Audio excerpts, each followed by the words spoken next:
അസ്സലാമു അലൈക്കും വറഹ്മത്തുള്ളാഹി വബറകാതുഹു. ഖുർആൻ പ്രഭാതം 162. അൽഹംദുലില്ലാഹി റബ്ബിൽ ആലമീൻ വസ്സലാത്തു വസ്സലാമു അലാ സയ്യിദിൽ മുർസലീൻ വഅലാ ആലിഹി വസ്വഹ്ബിഹി അജ്മഈൻ. അഊദു ബില്ലാഹി മിനശ് ശൈത്വാനിർ റജീം. بسم الله الرحمن الرحيم. أفلا ينظرون إلى الإبل كيف خلقت وإلى السماء كيف رفعت وإلى الجبال كيف نصبت وإلى الأرض كيف سطحت. صدق الله مولانا العظيم وصدق وبلغ رسوله النبي الكريم ونحن على ذلك من الشاهدين الشاكرين والحمد لله رب العالمين. പ്രിയപ്പെട്ട സുഹൃത്തുക്കളെ,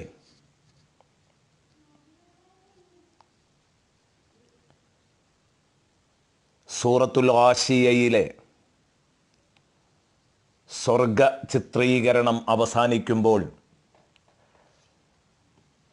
ഫീഹാ സുറുറും മർഫൂഅത്തും വഅക്വാബും മൗദൂഅത്തും വനമാരിഖു മസ്ഫൂഫത്തും വസറാബിയ്യു മബ്സൂസ എന്നീ ആയത്തുകൾ വിശദീകരിക്കുമ്പോൾ ആ സ്വർഗത്തിൽ ഉയർന്ന കട്ടിലുകളുണ്ടെന്ന് പറഞ്ഞപ്പോൾ 100 ഫർസഖെങ്കിലും ഉയരം വരുന്ന കട്ടിലുകൾ ആണത് എന്ന് സയ്യിദുനാ റസൂലുള്ളാഹി സ്വല്ലല്ലാഹു അലൈഹി വസല്ലമ തങ്ങൾ പറഞ്ഞപ്പോൾ,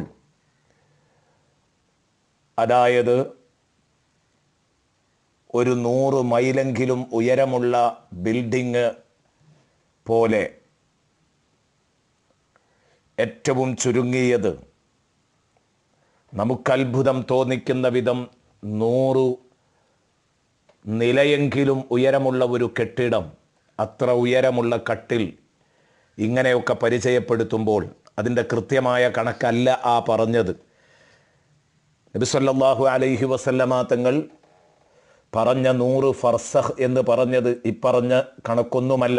എന്നാലും വളരെ ഉയരമുള്ള കട്ടിലുകളാണത് എന്ന് പറഞ്ഞ് പരിചയപ്പെടുത്തിയപ്പോൾ, അതുപോലെ തന്നെ അവിടെ നിരത്തിവെച്ച അക്വാബും മൗദൂഅ കപ്പുകളെക്കുറിച്ച് പരിചയപ്പെടുത്തിയപ്പോൾ ഹബീബായ നബിതങ്ങൾ പറഞ്ഞു, ലാ തദ്ഖുലു ഫീ ഹിസാബിൽ ഖൽഖി ലികസ്റതിഹ, അതിൻ്റെ ആധിക്യം കൊണ്ട് പടപ്പുകൾക്ക് അത് എണ്ണിത്തീർക്കാൻ സാധ്യമല്ല.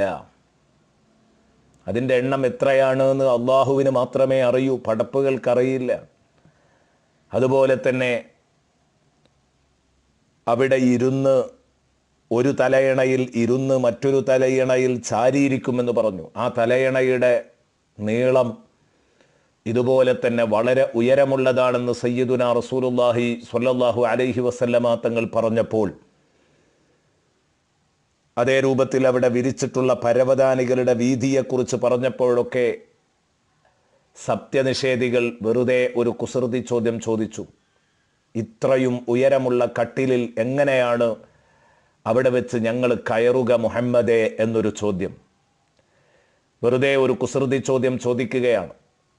മാത്രവുമല്ല, ലിഫ്റ്റ് സൗകര്യങ്ങളൊന്നും കണ്ടുപിടിച്ചിട്ടില്ലാത്ത ആ കാലഘട്ടത്തിൽ ആ ചോദ്യം അല്പം പ്രസക്തമാണെന്ന് വേണമെങ്കിൽ പറയാം.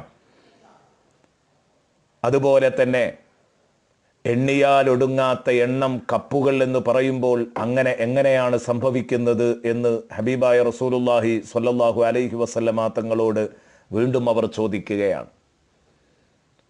അതുപോലെ വളരെയധികം നീളമുള്ള തലയണകൾ പരിചയപ്പെടുത്തിയപ്പോൾ എങ്ങനെയാണ് ഇത്രയധികം നീളമുണ്ടാവുക ഒരു സാധനത്തിന് എന്ന് അവർ ചോദിക്കുകയാണ്. അതുപോലെ കണ്ണെത്താ ദൂരത്തേക്ക് വിരിഞ്ഞു കിടക്കുന്ന പരവതാനികളെക്കുറിച്ച് പരിചയപ്പെടുത്തിയപ്പോൾ അവർ ചോദിച്ചു, കൈഫ തംബസിത്തു സറാബിയു ഹാദൽ ഇംബിസാത്ത്, ഇത്ര വീതി എങ്ങനെയാണ് ഒരു വിരിപ്പുണ്ടാവുക, കണ്ണെത്താ ദൂരത്തേക്കൊരു വിരിപ്പുണ്ടാവുമോ? വലം നുഷാഹിദ് ദാലിക ഫിദ്ദുന്യ, ഇപ്പറഞ്ഞതൊന്നും ഭൗതിക ലോകത്ത് ഞങ്ങൾ ഇന്നുവരെ കണ്ട് കാണാത്ത പരിചയമില്ലാത്ത വസ്തുക്കളാണല്ലോ എന്ന് പറഞ്ഞപ്പോൾ അല്ലാഹു തആല അതിൻ്റെ സാധ്യത അവരുടെ മുമ്പിൽ തെളിയിച്ചുകൊണ്ട് അടുത്ത ആയത്തുകൾ ഇറക്കുകയാണ്. അഫല യൻദുറൂന ഇലൽ ഇബിലി കൈഫ ഖുലിഖത്, ഒട്ടകങ്ങളിലേക്ക് ഇവർ നോക്കുന്നില്ലയോ ആ ഒട്ടകങ്ങളെ എങ്ങനെയാണ് സൃഷ്ടിക്കപ്പെട്ടതെന്ന്. ഉയരമുള്ള ഒട്ടകങ്ങളുടെ മുകളിലേക്ക് കയറാൻ ഇവരെന്താണ് ചെയ്യുന്നത്? അപ്പോൾ ഇവർ പറയുന്നു, ഒട്ടകം ഞങ്ങൾ കയറണമെന്ന് കരുതി അതിൻ്റെ അടുത്ത് ചെന്ന് നിൽക്കുമ്പോൾ അതിൻ്റെ തോളിലൊന്ന് തട്ടിക്കൊടുത്താൽ ആ ഒട്ടകം മുട്ടുകുത്തും. അങ്ങനെ ഞങ്ങളതിൻ്റെ തോളിൽ കയറിയിരുന്നാൽ ഒട്ടകം ഞങ്ങളെ കൊണ്ട് എഴുന്നേൽക്കും. അള്ളാഹുവിൻ്റെ ഹബീബ് സല്ലല്ലാഹു അലൈഹി വസല്ലം അവിടെയാണ് പറഞ്ഞത്, സ്വർഗത്തിലെ ഈ ഉയർന്ന കട്ടിലുകളിൽ കയറാൻ വേണ്ടി ജനങ്ങൾ ഉദ്ദേശിക്കുമ്പോൾ, എൻ്റെ കട്ടിലിൽ കയറണമെന്ന് ഞാൻ ഉദ്ദേശിക്കുമ്പോൾ ആ കട്ടിൽ താഴ്ന്നു വരും. ഇവൻ കയറിക്കഴിഞ്ഞാൽ ആ കട്ടിലങ്ങ് പൊങ്ങിപ്പോകും. ഇത് ബഹുനില കെട്ടിടങ്ങളിലേക്ക് ലിഫ്റ്റ് സൗകര്യങ്ങൾ വ്യാപകമായ ഈ കാലഘട്ടത്തിൽ ഇതൊരു അത്ഭുതമേ അല്ല. നമ്മുടെ മുമ്പിൽ ഇതൊരു അത്ഭുതമേ അല്ല. ഇങ്ങനെ ഒരു സൗകര്യം സ്വർഗത്തിൽ ഉണ്ടാവുക എന്നത് അസാധ്യമാണെന്ന് നമ്മളൊരിക്കലും പറയില്ല, അതൊരു അത്ഭുതവുമല്ല. ഏതാവട്ടെ, അവർക്ക് തിരിയുന്ന ഭാഷയിൽ അന്ന് പരിചയപ്പെടുത്തി കൊടുത്തത് ഇങ്ങനെയാണ്. അഫല യൻദുറൂന ഇലൽ ഇബിലി കൈഫ ഖുലിഖത്, ഒട്ടകങ്ങളിലേക്ക് ഇവർ ശ്രദ്ധിക്കുന്നില്ലേ? ആ ഒട്ടകങ്ങളെ എങ്ങനെയാണ് സൃഷ്ടിക്കപ്പെട്ടത് എന്ന് ഇവർ നോക്കുന്നില്ലയോ? അതിന് പറ്റാവുന്ന വിധത്തിലാണല്ലോ അവയെ സൃഷ്ടിച്ചത്, അതിൻ്റെ മുകളിലേക്ക് കയറാൻ പക്വമായ വിധത്തിൽ. എന്നതുപോലെ തന്നെയായിരിക്കും ഈ ഉയർന്ന കട്ടിലുകളുടെയും സ്വഭാവം എന്നർത്ഥം. വഇലസ്സമാഇ കൈഫ റുഫിഅത്, ഇത്ര ഉയരമുള്ള കട്ടിലുകളോ എന്ന ചോദ്യം, അതേ ആകാശലോകത്തേക്ക് ഇവർ നോക്കുന്നില്ലയോ? എങ്ങനെയാണ് വാനലോകത്തെ ഉയർത്തപ്പെട്ടതെന്ന്? വാനലോകം നിങ്ങളെ അമ്പരപ്പിക്കുന്ന വിധം ഉയരമില്ലയോ? അപ്പോൾ ഭൂമിയിൽ തന്നെ അങ്ങനെ ഒരു മഖ്ലൂക്ക് നിങ്ങൾ കണ്ടുകൊണ്ടിരിക്കുകയാണല്ലോ അള്ളാഹുവിൻ്റെ സൃഷ്ടിചരാചരങ്ങളിൽ. മാത്രവുമല്ല സുഹൃത്തുക്കളെ, ഈ വാനലോകത്തേക്കും കയറാനുള്ള സംവിധാനങ്ങൾ ഇന്ന് നമ്മുടെ മുമ്പിലുണ്ട്. ഖുർആൻ എന്നും പ്രസക്തമാണ്, അതും നമ്മൾ ആലോചിക്കേണ്ടതാണ്. വഇലൽ ജിബാലി കൈഫ നുസിബത്, മറ്റൊന്ന്, ഇത്രയും ഉയരമുള്ള തലയണകൾ ഇങ്ങനെ കുത്തിവച്ചാൽ ചാരിയിരിക്കാനുള്ള തലയണകൾ മറിഞ്ഞു വീഴില്ലേ എന്നവർ ചോദിച്ചിരുന്നു കുസൃതി ചോദ്യമായി. അവിടുന്ന് പറഞ്ഞു, വഇലൽ ജിബാലി കൈഫ നുസിബത്, പർവ്വതങ്ങളിലേക്ക് നിങ്ങൾ ശ്രദ്ധിക്കുന്നില്ലേ? കൈഫ നുസിബത്, അവയെ എങ്ങനെയാണ് നാട്ടി വച്ചിരിക്കുന്നത്, സ്ഥാപിച്ചു വച്ചിരിക്കുന്നത് എന്ന്. കുത്തിച്ചാരി വെച്ച പർവ്വതങ്ങൾ ഇന്നുവരെ വീണിട്ടില്ലല്ലോ അതിൻ്റെ ഉയരം കൊണ്ട്. എന്നാലോ നിങ്ങൾക്ക് ഉൾക്കൊള്ളാൻ പറ്റാത്ത വിധത്തിൽ വലിയ ഉയരമുള്ള പർവ്വതങ്ങളും. വഇലൽ അർളി കൈഫ സുതിഹത്, എങ്ങനെയാണ് കണ്ണെത്താ ദൂരത്തേക്ക് പരന്നു കിടക്കുന്ന വിരിപ്പുകൾ ഉണ്ടാവുക എന്ന് ചോദിച്ച് നിങ്ങൾ സ്വർഗത്തിലെ പരവതാനികളെ നിഷേധിക്കുന്നുണ്ടെങ്കിൽ, നിങ്ങളിപ്പോൾ താമസിക്കുന്നത് തന്നെ കണ്ണെത്താ ദൂരത്തേക്ക് പരന്നു കിടക്കുന്ന ഒരു വിരിപ്പിൻ്റെ മുകളിലല്ലേ?